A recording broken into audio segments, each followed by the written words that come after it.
this segment of the Digital Cinema Show, we hear from renowned cinematographer Kees Van Oostrum, ASC. Kees's notable credits include Gettysburg and Gods and Generals. He's been nominated for multiple ASC and Emmy Awards for programs such as the miniseries Return to Lonesome Dove. He is currently shooting and sometimes directing the FreeForm series The Fosters, as well as serving as the president of the ASC. So Kees, let me ask you, how is the new technology, the new lighting technology, changing the way you work? Well, quite dramatically. I was very happy when I came in the room here that we were talking about LEDs, because that's exactly what I would like to talk about, the pros and the cons of them. I think in the last 4 years, I've gone heavily into that direction. And if you look at my lighting package today, I would estimate about 40 to 50% of it is LED. And that was something I wanted, but it didn't come without a number of pitfalls. And still today, there are a number of pitfalls with LED lights that I would like to discuss here today. But just to give you an example from a practical point of view, I don't carry any jokers anymore. Basically, everything up to a 1.6 HMI, 1.8 HMI is LED on my set. Daylight, you know, it's just something that I prefer because it's a lighter unit, it has no heat, and also because, you know, I would say about 80% of what we do is soft light. If you take a Fresnel light, like a small HMI, you end up diffusing it, you end up bouncing it, and it becomes a rather big unit. While if you go to the LED units, the various ones that are around, you have a very soft light and a very small package, and they're quite powerful. Not that I endorse these units necessarily, because there's many manufacturers, but just to give you an idea, what I work with is light panels, now Astras, high-lows, which are their more output light, higher output lights, and I use Airy Sky panels, I use Celebs. That's sort of my package these days, and I use them frequently.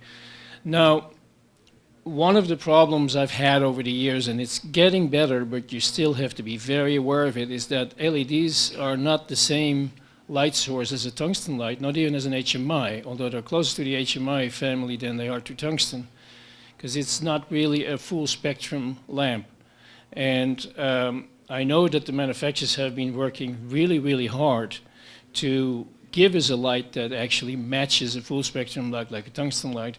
They're not always perfect, and where they're not perfect is that you can stand there and you can say this is a CRI of 91 or 93 or 95. It doesn't necessarily mean that everybody that appears in front of that light comes out in the same color.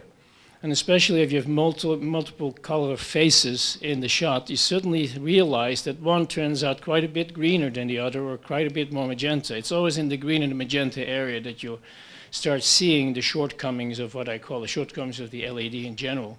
Yeah, I think if a light's there that you don't want, you might be able to filter it, but if it doesn't, No, if you the can't. frequency's not there, then you can never create Filters, it. That's the worst part. That's the thing. A filter doesn't help it. Once that particular frequency is missing, and it just happens. I mean, you don't really notice it so much on objects like, you know, colorful objects or general objects, but faces, which is obviously what we shoot a lot of the time, are, you know, surprisingly susceptible to these issues with LEDs. So if you start using LEDs, unless you're using one type exclusively and you're happy to lose some of the coloring and all that stuff, you might be okay. But if you start using them in conjunction with tungsten light, which we do, of course, because not everything is LED, then you have to be really aware of what's going on, and you'll run into issues. I mean, even a light like a sky panel, which is tremendously corrected, and you know, we use them with great success, and they're probably one of the better lamps out there. Still, you know, I've been working with them now for about 6 months, and you see certain things happen out of the blue where you go like, wow, that color is quite different on that face. So be aware of that. Of course, the advantages of the lights will make us work with them, and they'll get better and better, and people are working on some of these issues. But that's just one advice from the floor here. Well, is there a traditional light that you will never give up? What's your favorite light? Well, my favorite light is a 650 Airy tungsten light. It's just so much light in today's world. You can use it direct, you can bounce with it, and I have quite a few of those. They sort of have replaced everything in my tungsten package. I think I'll probably carry about 12 or 14 of those. And I might just only have two 2Ks, for whenever I need it. It's very rare because these lights are great and they're easy to work with and they're small. Because it felt to me if you grab a small tungsten light, they have more output and they're easy to work with. But because we now are starting to fall into a particular mode with these sky panels that are so popular, the popularity of the L5, the L7, and the E10 has come back in because now you can exclusively go LED, which solves some of these issues of matching. So you're mostly sticking with tungsten? Is that what I'm understanding? Well, in the stage you do tungsten, and then yep. yeah, I mean, I would say that outside the stage it's about 90% blue HMI or blue LEDs. But in the stage, you use tungsten, and that's where most of my problems are actually with the LEDs in the tungsten array. Yeah. So the LED is replacing your medium-size HMIs. Well, it's replacing soft light, which is bounces, and bounces are always problematic because they take up so much space. I mean, by the time if you take a Fresnel light, you bounce it in a car and you throw it to another piece of diffusion, you take up about 3 to 4 feet of real estate. And, that is always being combated by either Kino flows or now the LEDs, which are a much smaller package. Now you're famous for doing these big epic scenes. You're not really seeing the place for the LEDs yet on that. You're still using your big units. Yeah, although, because, space light is, 6 kilowatts normally.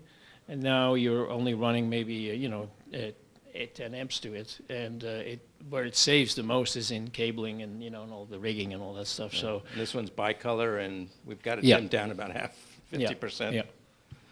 Yeah. So I mean, I think LED is coming fast down the road. I mean, I do work in Europe occasionally in commercials, and I just came back, and for instance, in Belgium, they are now asking film productions to give them a green sheet of health, which means if you go out with a film crew and you carry a couple of maxi brutes, you won't get a certain amount of money because it takes up too much power. So that's as far as it's going to go. So I think that tungsten bulbs and tungsten lights are going to get extinct because all the forces are against. I mean, we're only a small part of that market.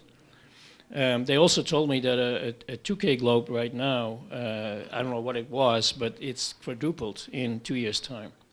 So the prices are going to go up and up and up on these tungsten units. So I think there's going to be a process where in 10 years from now we see very, very little of it anymore. And the LEDs are going to get less expensive and better all the time. Yeah, I mean, it's the new world where we need to go into. We can't just expect these tungsten lights to be around much longer in that sense. Thank you so much. You're welcome. Kees was one of our very early Digital Cinema Society members and supporters, and we appreciate it. He's also been very much into training from the early days. He set up the master classes. I think first it was with Cinegear Expo, working through them, and now you've been working with the ASC in training. So we really appreciate you taking the time to be here and give back to the community. Thank you. Thank you all. Yeah.